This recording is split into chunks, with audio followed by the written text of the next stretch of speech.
So what do you do when you just can't get yourself to eat?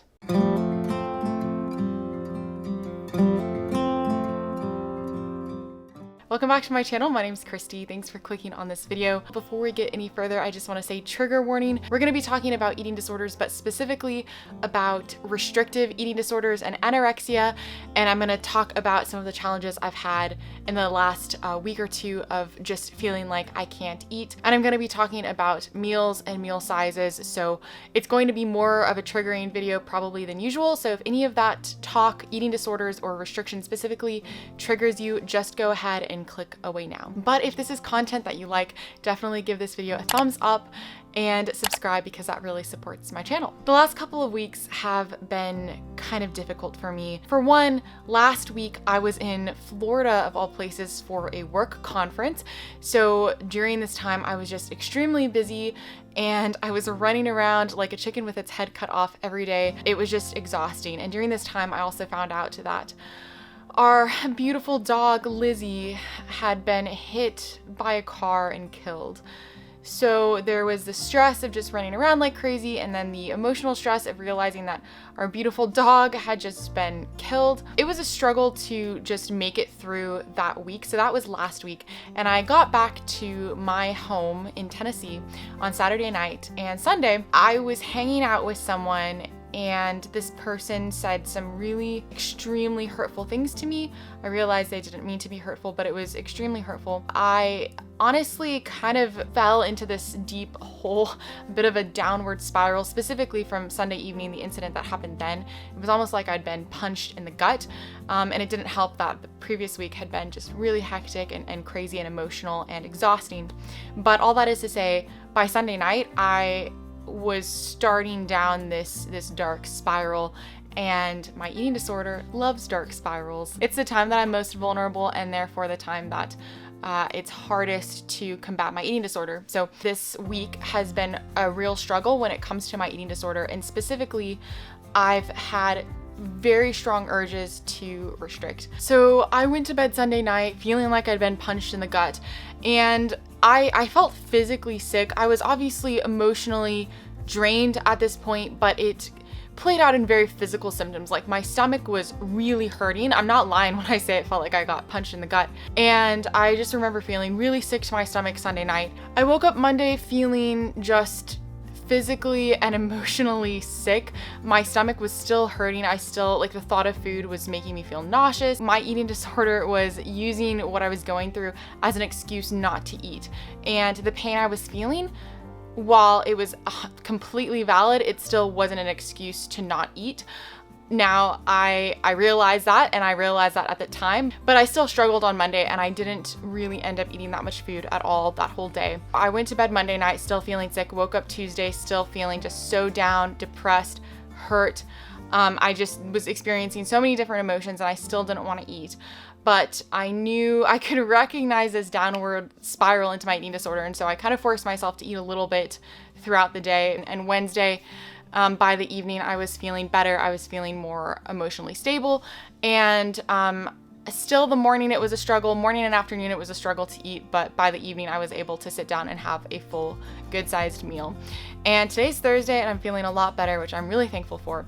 But as I've gone through this week and had the experiences that I've been experiencing, it really caused me to think about how I can get myself to eat when eating is the last thing that I want to do, and how to kind of stop that downward spiral in its tracks.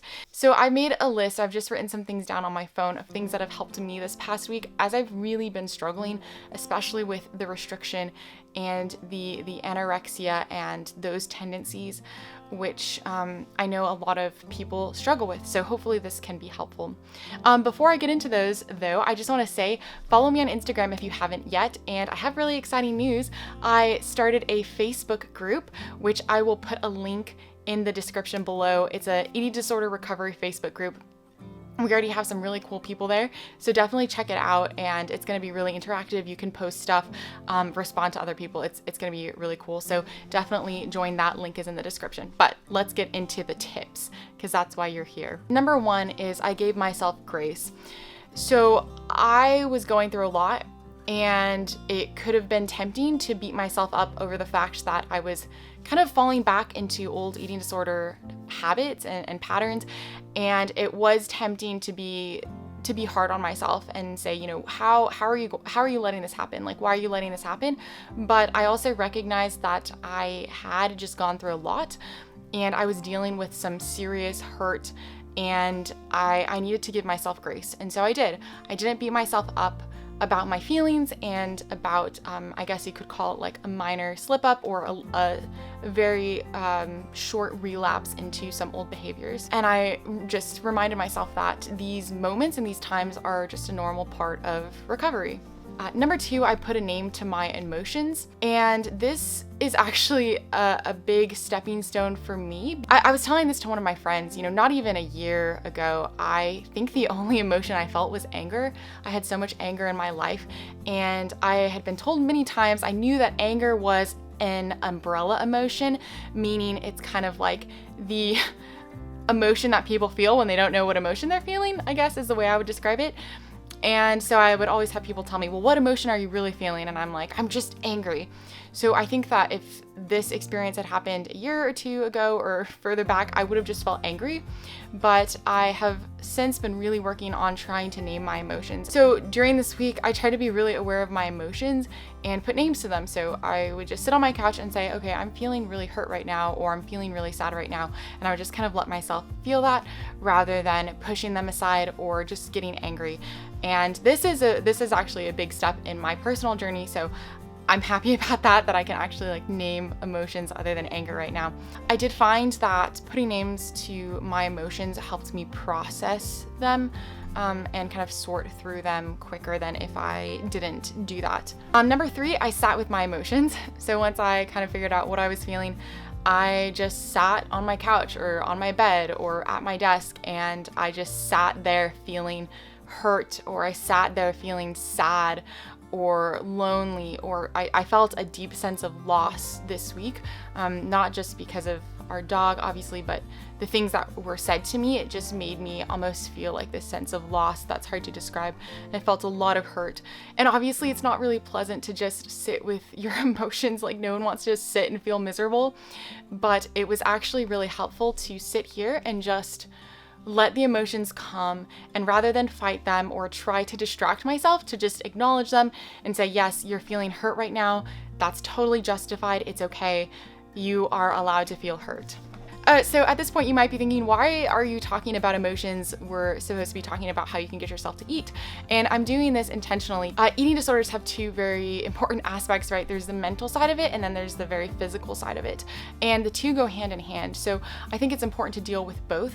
Like, I needed to sort out my emotions. I needed to understand what I was feeling. But on the other hand, like, on the physical level, I needed to just eat, right? So you can work out all the emotions you want to for as long as you want, but you're never going to fully recover if you don't address the physical side, which very much has to do with food, right? Like, we're not going to fool ourselves. Eating disorders have a lot to do with food. It has a lot to do with a lot of other things, but it also has to do with food, which is why I've kind of broken my list down into the very, like, dealing with emotions, the mental side of things, and then dealing with food. So number 4, I ate the food that sounded the best to me. This was really hard because, as I mentioned, not only was I kind of a bit of an emotional wreck, I was physically feeling not great. Like, I felt sick to my stomach. No food sounded appealing to me. And as I was going throughout my days, I would think I need to eat, but nothing sounded good. And eventually I just had to eat something that didn't sound great. Honestly, I wasn't really feeling it, but I knew that I needed to eat it. And so I don't remember what I ate, but I chose what sounded like the least bad. I chose what sounded the best to me, which was still not great, but it was the least bad. And I just made the decision that I knew I had to eat, and I knew I was not really happy with that fact, but I knew that I needed to. And so I did. All right, number 5 is I didn't let the bad day throw me off. So, for example, Monday was probably the worst day this week. It was really hard. I really struggled on Monday. And I could sense I was going down this downward spiral, and I could sense that my eating disorder was getting stronger even just after a day of listening to it. So Tuesday morning I woke up and I knew it was a fresh day. I still wasn't feeling great, like both physically and emotionally and mentally, but I knew that it was a fresh day. And I knew I didn't really have an excuse to not eat. And my eating disorder was trying to use the physical discomfort I was in as an excuse to not eat, but deep down I knew it was just an excuse. I knew that I needed to eat. So Tuesday was a little bit better. I was able to eat some small meals, and a large part of that was just acknowledging that today's a new day. Just because yesterday was bad, it doesn't mean that I need to continue to give into my eating disorder. Today does not also need to be bad.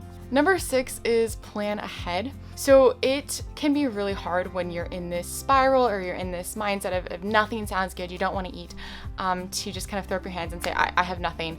And there probably are different opinions about how to deal with this. So I'm not saying I'm right, I'm just saying what works for me. I try to focus on eating the things that I enjoy the most. So like I said, I might not be craving anything, like maybe nothing sounds good, but some things sound worse than others. So I try to eat things that I at least enjoy more than others. And part of this is planning. Now, I just had like 3 or 4 bad days, so I didn't have a whole lot of time to plan, but I was able to get myself to go to the grocery store, I think Monday night, I want to say, and I was able to get a few items that I knew I would probably be more likely to eat than something else. So it might be helpful to even make a list of foods that you would be willing to eat or you'd rather eat or something when you are having bad days, just so you have that available and you know what you'll be most likely to eat. Again, I'm not saying this would work for everyone, but I just kind of found it helpful. One of the things that I've kept, if you guys have watched my channel, you know this, I love mangoes. So I stocked up on mangoes, and even when I wasn't feeling really good, eating a mango, I could manage that, right? I was able to manage that. So even if I had a mango with something else, obviously a mango is not enough, right? That's not a meal. I'm just throwing that out there. But my point being is that that was something that was more palatable to me. And so it just made eating a little bit easier. Number 7 is the last but not least, and that's take it slow. So I had to give myself so much patience this week because I was genuinely in such a bad place. I was struggling to work. I was struggling to get out of bed in the morning. I was just in a really rough place, to be perfectly honest. And when it came to the food, I obviously didn't want it, but I took things slow. I gave myself grace. And when I ate, like after a meal, sometimes I would just come and sit on my couch for a few minutes and just start the digestion process. And I would just sit here and process my feelings, and sometimes I wouldn't think about anything. I would just sit here and feel sad, and I wouldn't rush into anything. I would just kind of take it really slow. And I also took my work slow. I acknowledged what I was going through, and I'm thankfully in a position that I'm able to control my work schedule. So I definitely still worked during this week, but I was able to kind of take things a little slower than I would have maybe on a normal week, which was really helpful when it came to improving my emotional state and mental health. It really helped taking things slow. It really helped me kind of get over and process the things that I was feeling. That's all I had. I know that having a restrictive eating disorder is extremely hard. Those who are, well, let me rephrase that. All eating disorders are extremely hard, okay? I know, and I'm just want you to know if you're struggling, I feel you, and I'm so sorry you're going through what you're going through. You're strong, you're beautiful, and you're brave, and I truly do mean that. And if you need help, there are resources linked below. You deserve help, you really do. And definitely, if you've enjoyed this video, give it a thumbs up. And if you can think of anything else, I mean, well, I'm sure there's a lot of other things that people do when they don't feel like eating, leave me a comment below, or feel free to reach out to me on Instagram if you just need a listening ear. Thank you for watching, and I'll see you in the next video.